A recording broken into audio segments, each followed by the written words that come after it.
Assalamualaikum warahmatullahi wabarakatuh. Hai teman-teman, kami dari kelompok 3 paralel 1 metode kuantitatif pada kesempatan ini akan menjelaskan materi mengenai analisis conjoint.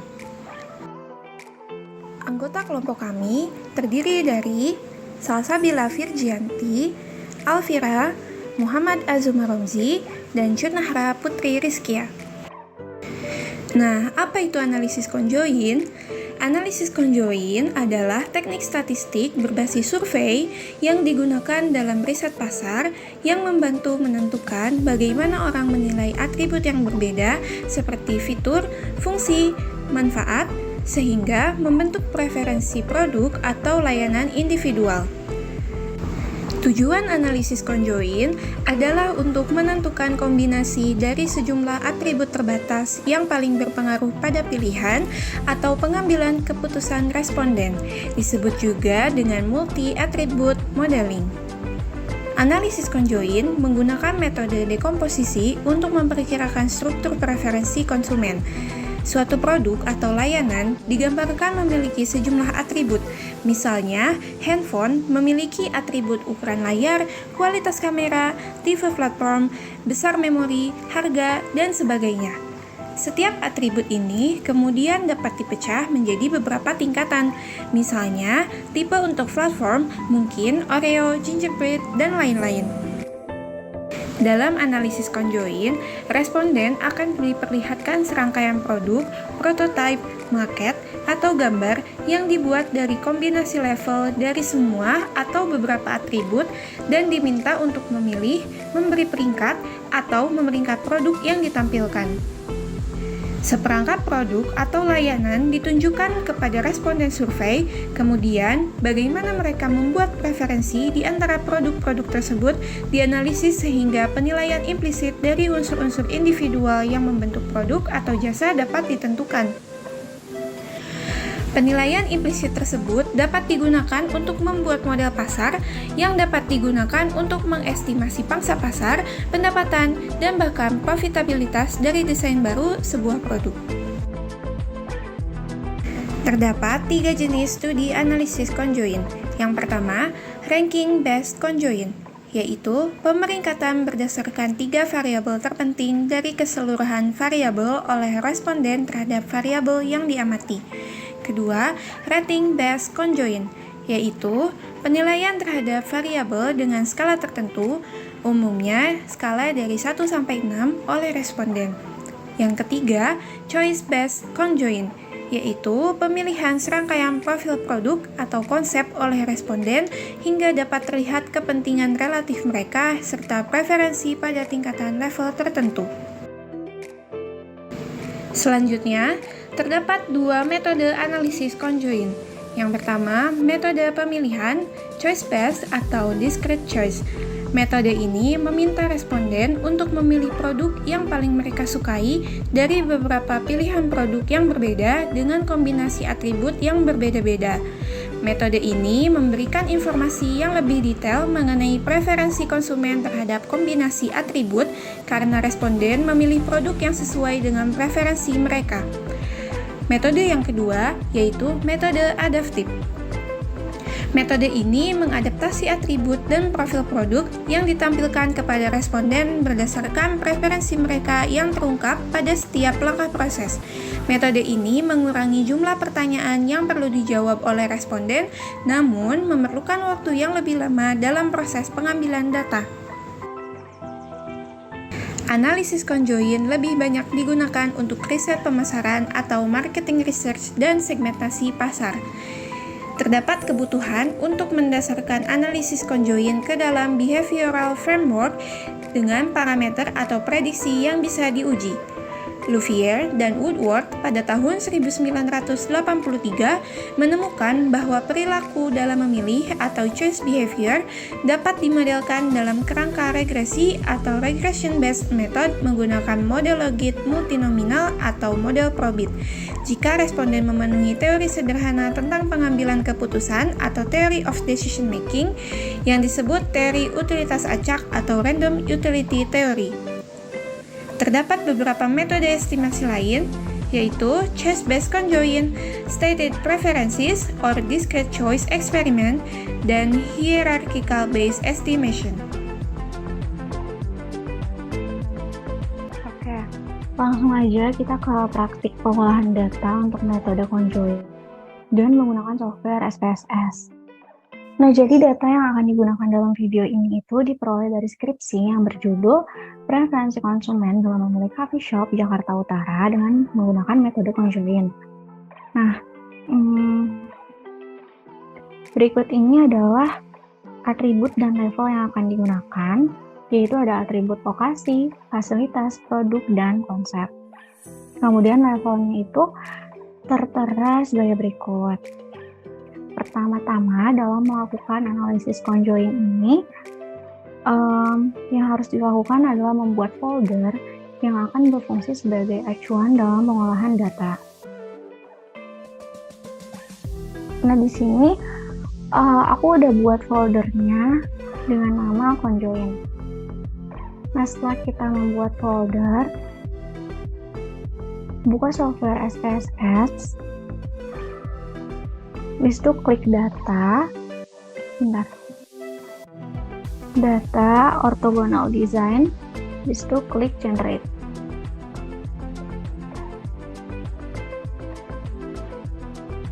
Nah, di faktor name ini akan diisi dengan nama atribut yang akan digunakan. Nah, yang pertama itu kan nama atributnya itu ada lokasi, klik add.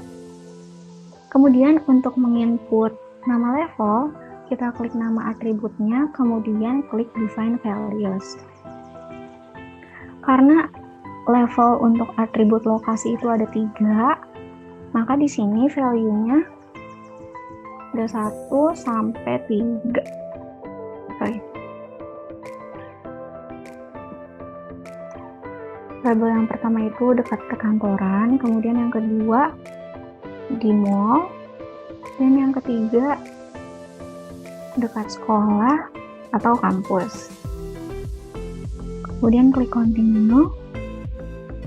Nah, lakukan hal yang sama untuk atribut-atribut yang lainnya.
Setelah semua atribut dan level-levelnya diinput, kemudian kita pilih create new data file, kemudian save stimulus ini di folder yang udah dibuat tadi dengan nama file stimulus_prac. Klik OK.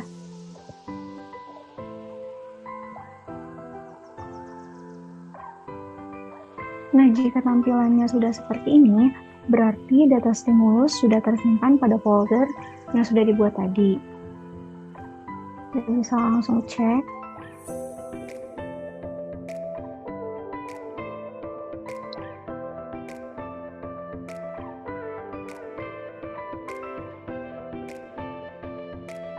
Oke, data stimulus ini itu merupakan gambaran kombinasi yang akan diberikan kepada responden untuk diberi rating atau diberi penilaian oleh responden tersebut. Nah, setelah responden memberi penilaian dan setelah kita mendapatkan data hasil penilaian tersebut, kemudian klik file, new data. Copy data hasil penilaian dari responden tersebut. Di copy sama nama variabelnya. Di sini ada 50 responden yang digunakan. Kemudian paste with variable names. Nah, kalau misalkan gak nyaman dengan 2 angka di belakang koma ini bisa diatur di desimal jadi 0.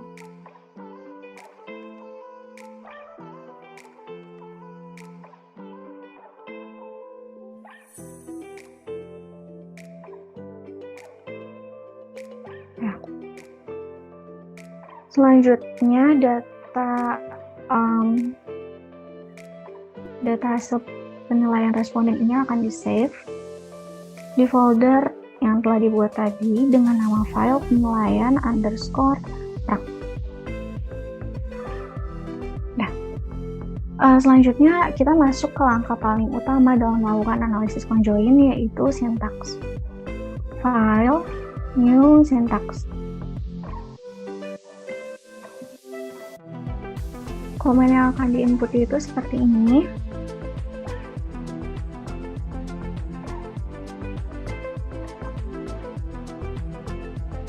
Kutip 1, letak file stimulus yang tadi telah dibuat. Cara melihatnya adalah klik kanan, properties, habis itu location dari file ini di copy.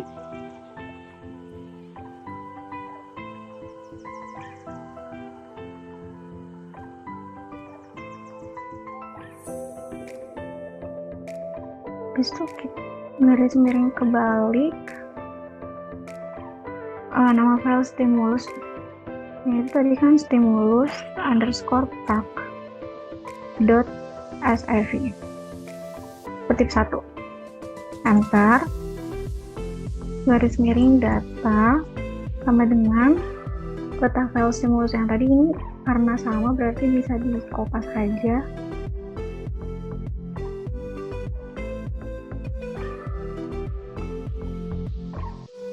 Nama file penilaiannya itu tadi penilaian _prac .sav. Kutip 1, enter, skor.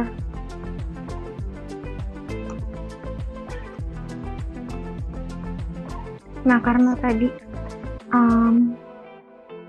gimana ya, di file penilaiannya ini dihasilkan preferensi 1 sampai preferensi 9, makanya skornya itu P1 to P9. Nah, kemudian untuk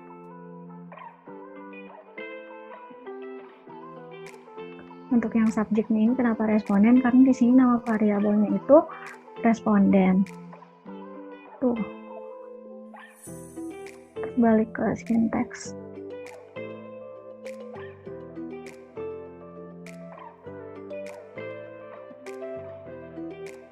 For P1 to P9.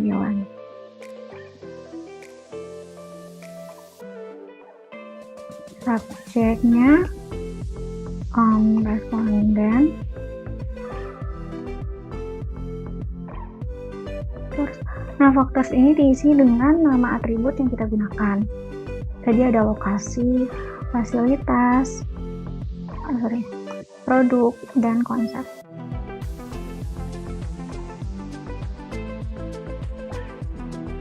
Terakhir print all. Oke. Kalau sudah dipastikan bahwa semua ini sudah benar, kita klik tombol run.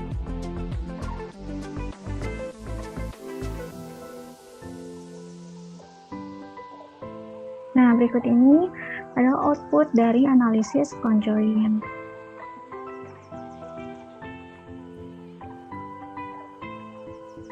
Kenapa sih outputnya banyak? Karena analisis conjoin ini akan menganalisis setiap jawaban responden satu persatu. Nah, misal subjek 6. Nah, ini berarti hasil analisis dari penilaian responden ke-6 dan begitu juga seterusnya. Nah, mungkin untuk interpretasinya ini kita langsung aja ke bagian overall statistik.